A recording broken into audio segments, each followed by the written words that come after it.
Hari pertemuan pun tiba. Puluhan siswa tahun pertama dan kedua berkumpul di gedung olahraga. Kebanyakan dari mereka adalah siswa tahun pertama.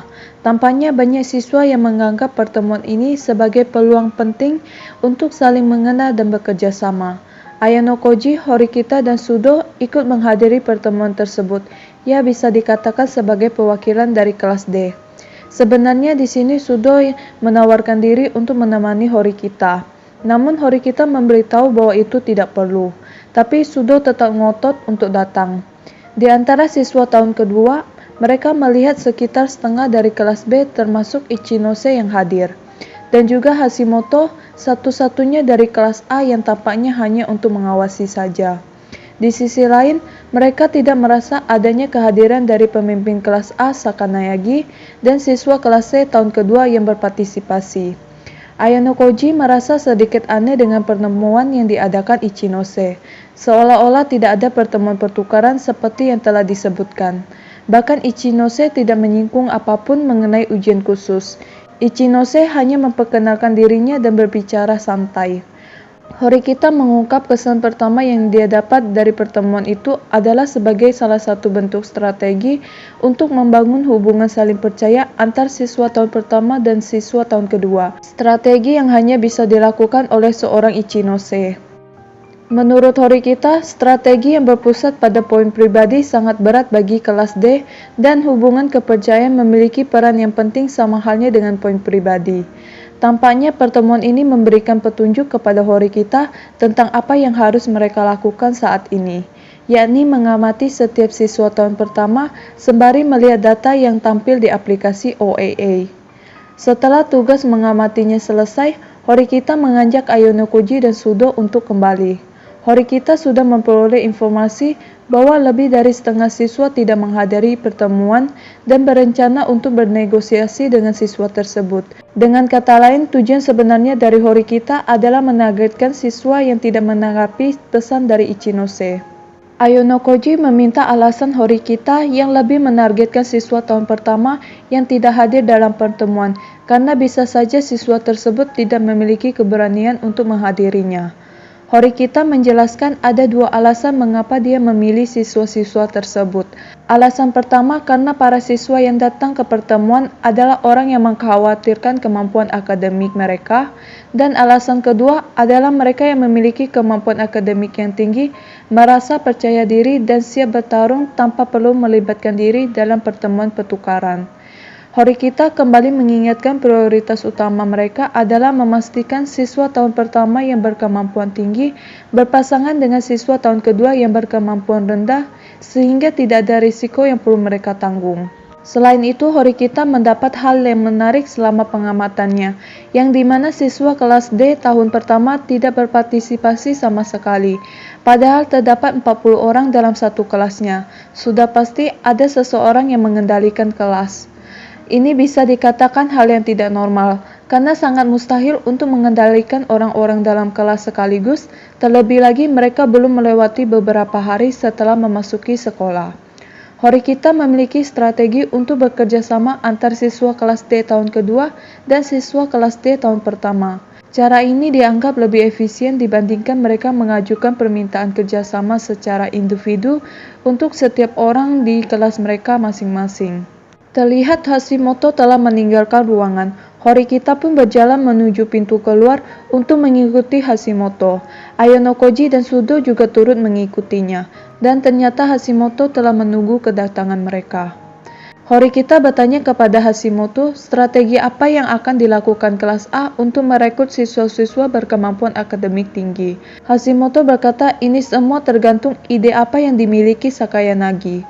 Dilihat dari sisi manapun, kelas A memiliki peluang yang cukup besar karena di sekolah ini kelas A merupakan kelas yang terbaik. Horikita, Ayano Koji, dan Sudo pun bergegas menuju kelas D tahun pertama. Saat memasuki area kelas 1, mereka dapat merasakan tatapan seakan tidak peduli dan sebagian merasa tidak nyaman dengan kehadiran mereka. Mereka pun dikejutkan dengan kehadiran Ruen, pemimpin kelas C tahun kedua yang baru saja keluar dari kelas D tahun pertama. Sepertinya Ruen mempunyai tujuan yang sama dengan Horikita untuk mencari siswa yang tidak menghadiri pertemuan tersebut. Horikita merasa sedikit cemas, terutama mereka telah menghabiskan waktu sekitar 20 atau 30 menit untuk berpartisipasi dalam pertemuan pertukaran. Dengan jangka waktu yang cukup panjang tersebut, ada kemungkinan Ruen sudah menjalin kerjasama dengan siswa kelas 1. Tapi Ruen berkata bahwa dia belum melakukan pergerakan apapun. Namun Horikita tidak percaya dengan perkataan Ruen dan akan memeriksanya keesokan harinya melalui OAA apakah setiap pasangan kelas C sudah ditentukan atau belum. Ruen juga sempat mengejek Horikita karena memperkerjakan orang bodoh seperti Sudo sebagai bodyguard-nya. Sudo yang mendengar hal ini sempat emosi, namun Horikita dengan cepat menenangkan Sudo. Setelah menenangkan Sudo, Horikita kembali bertanya kepada Ruen apakah dia akan menakuti anak kelas 1 dengan ancaman. Menurut Ruen, kalau itu merupakan hal yang diperlukan untuk menjalin kerjasama, kenapa tidak? Setelah puas berbincang dengan Horikita, Ruen pun memutuskan untuk pergi. Sebelum beranjak, Ruen sempat memberitahu Horikita bahwa anak kelas 1 tahun ini cukup menarik. Mereka terlihat sangat tenang dalam menghadapi ujian khusus. Dan sepertinya mereka sudah mengetahui tentang apa yang terjadi di sekolah ini. Setelah mengatakan itu, Ruen pun pergi sambil tertawa. Setelah kepergian Ruen, mereka baru menyadari selama percakapan mereka dengan Ruen tidak ada seorang pun siswa yang keluar dari kelas, dan juga tidak ada suara apapun yang terdengar ketika mereka mendekati ruangan kelas. Ketika mereka memasuki kelas D tahun pertama, mereka bertiga terkejut dan baru mereka mengetahui maksud dari ucapan Ruen. Pasalnya ruang kelas telah kosong dan tidak ada seorang pun. Tampaknya semua siswa sudah pulang. Horikita berpikir akan sangat sulit untuk menangani kelas tersebut. Keesokan harinya, hal yang tak terduga terjadi di koridor tahun kedua. Dua orang siswa tahun pertama terlihat berjalan dengan santai. Sepertinya mereka punya keberanian yang tinggi untuk datang ke lantai seniornya. Kedua siswa tahun pertama itu menghampiri kelas 2D. Horikita yang tahu itu mendekati mereka, diikuti Ayanokoji dan Sudo. Dan ternyata kedua siswa tersebut merupakan siswa kelas D tahun pertama. Yang satu adalah pria yang memiliki tubuh besar dan lebih tinggi dari Sudo.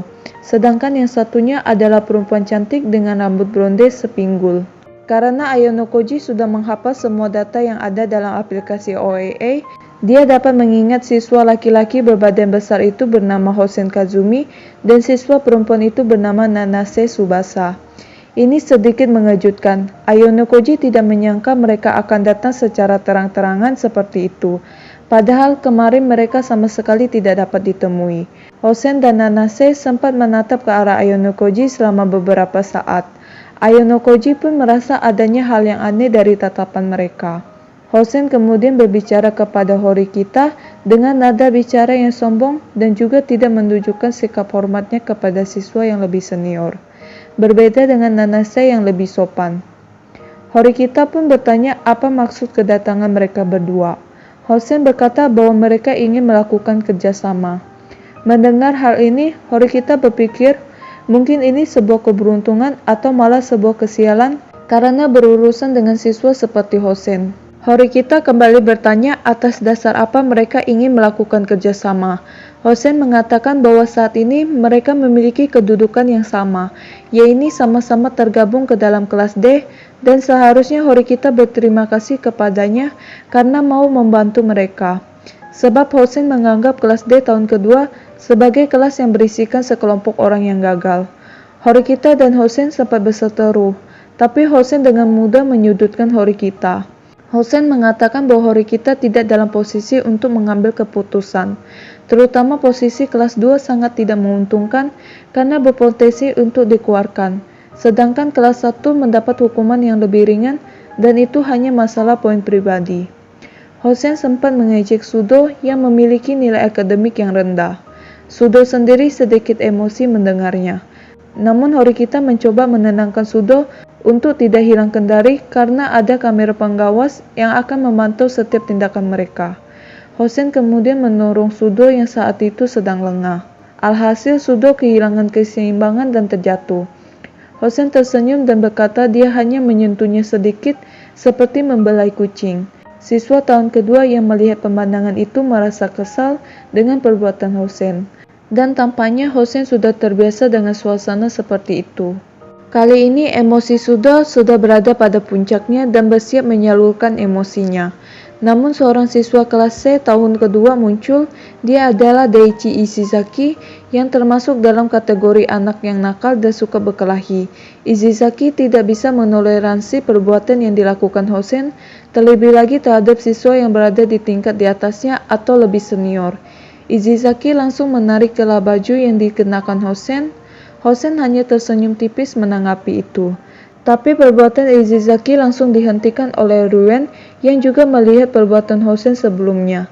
Ibuki yang berada di belakang juga terkejut mengapa Ruen menghentikan Ishizaki. Biasanya jika ada perkelahian, Ruen akan menyambutnya dengan senang hati. Ruen mengetahui siapa Hosen karena nama Hosen cukup terkenal di daerah asalnya. Ruen tersenyum licik dan berkata Hosen hanya orang bodoh yang mengandalkan kekuatan otot besarnya. Hosen pun mengingat nama Ruen. Hosen juga banyak mendengar rumor tentang Ruen yang tampaknya berasal dari daerah yang sama. Sebenarnya Hosen sudah lama ingin bertemu dengan Ruen, tapi Hosen tidak dapat menemukan Ruen dimanapun. Hosen tidak menyangka mereka berdua akan bertemu di sekolah ini. Hosen juga mengomentari Ruen yang menjadikan perempuan seperti Ibuki sebagai pionnya.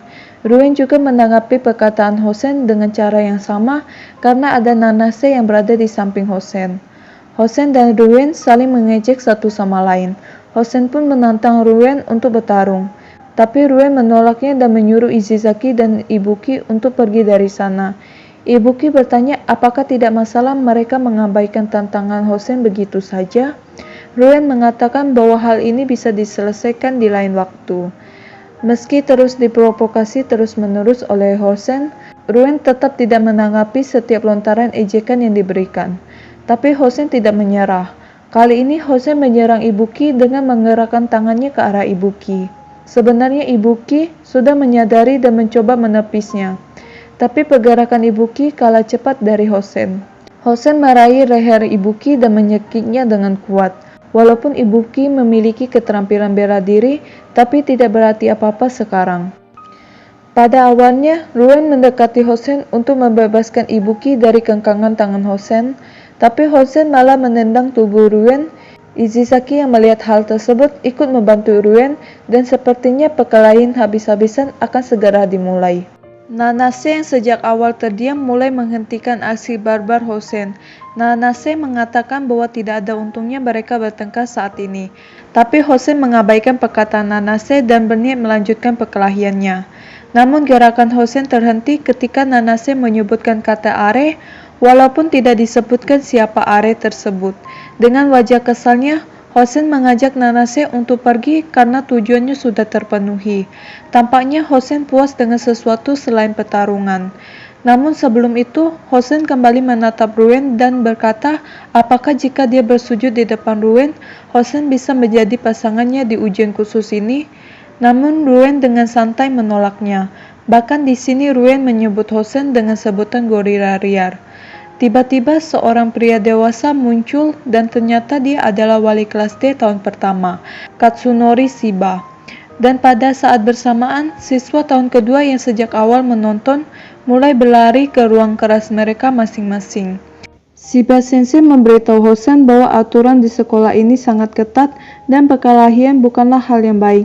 Bahkan Hosen berkata itu tidak bisa dikatakan sebagai sebuah perkelahian. Setelah itu, Hosen memerintah Nanase untuk kembali. Nanase sempat menatap ke arah Ayano Koji dengan tatapan mata yang sama seperti pertama kali mereka bertemu. Tatapan seperti ingin mengetahui sesuatu. Sebelum beranjak, Hosen berkata kepada Horikita bahwa dia akan kembali lagi. Shiba Sensei meminta maaf atas semua masalah yang disebabkan oleh anak didiknya tersebut. Selesai dengan permohonan maafnya, Shiba Sensei mohon undur diri dan menyusul Hosen. Ternyata ada seorang siswa tahun pertama yang sudah cukup lama mengamati situasi yang terjadi. Dan siswa itu bukan berasal dari kelas 1D, melainkan dari kelas 1B. Siswa bernama Yagami Takuya itu dengan sopan membungkuk di hadapan siswa tahun kedua dan meminta maaf atas tindakan teman seangkatannya. Beberapa saat kemudian, sebagian dari siswa kelas D sudah kembali dari makan siangnya. Mereka adalah Matsushita, Kushida, Sato, dan Michan. Kusida tampak terkejut, mencoba memahami situasi yang terjadi. Pasalnya Kusida mendengar sedikit kebisingan yang bersumber dari koridor tahun kedua. Horikita berkata untuk tidak memikirkannya. Yagami menyapa Kusida yang saat itu ingin kembali ke kelas. Pada awalnya Kusida tidak mengenali siapa Yagami, tapi akhirnya Kusida berhasil mengingatnya. Kusida sedikit waspada dengan kehadiran Yagami, namun Kusida balas menyapanya. Kemudian Sato bertanya kepada Kusida apa dia mengenal siswa tahun pertama itu. Kusida menjawab bahwa Yagami adalah adik kelasnya sewaktu SMP. Dan di sini Kusida dan Yagami sempat berbincang sebentar. Ayonokoji juga bertanya kepada Horikita apa dia mengenalnya karena mereka berasal dari sekolah yang sama. Tapi Horikita tidak mengenali Yagami.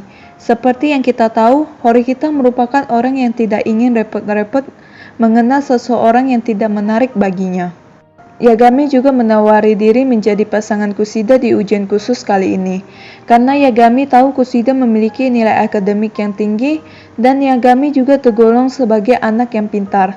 Apalagi Yagami sudah mengenal Kusida, jadi dia lebih percaya untuk bekerja sama dengan seseorang yang sudah ia kenal. Namun Kusida meminta waktu kepada Yagami untuk memikirkannya terlebih dahulu. Ayonokoji berpikir mungkin Kusida sedikit khawatir jika rahasia yang selama ini disimpan Kusida akan terbongkar. Terlebih Yagami berasal dari sekolah yang sama dengan Kusida. Setelah mendengar itu, Yagami pun berkata dia akan menunggu jawaban dari Kusida, dan sembari menunggu, Yagami tidak akan mencari pasangan lain. Sudo merasa iri dengan posisi Kusida yang mendapat penawaran untuk berpasangan. Ayonokoji pergi menjauh dari Horikita ketika seseorang memanggilnya dari kejauhan. Itu adalah Haruka, anggota dari kelompok Ayonokoji. Dan ternyata tidak hanya Haruka, terdapat juga Akito, Keisei, dan Airi. Semua anggota kelompok Ayonokoji berkumpul. Saat semuanya berkumpul, mereka membahas kejadian tadi. Kesan pertama Airi tentang Hosen adalah menakutkan. Haruka memberikan pendapat bahwa Hosen mirip seperti Sudo dan Ruen, dan ternyata Akito mengenal Hosen karena dia juga berasal dari daerah yang sama dengan Hosen dan Ruen. Akito mengungkapkan bahwa nama Hosen dan Ruen cukup terkenal di daerah asalnya, daerah yang terkenal sebagai tempat berkumpulnya orang-orang jahat. Akito juga sempat terlibat perkelahian, namun sekarang dia sudah tobat dan memiliki kesenangannya sendiri, yakni memanah.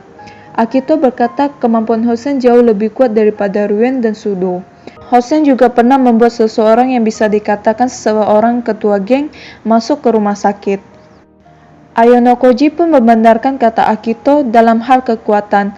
Ayonokoji berpikir jika suatu hari nanti dia menghadapi Hosen, walau dengan kekuatan penuh, tapi Hosen tidak akan menjadi lawan yang mudah untuk dihadapi.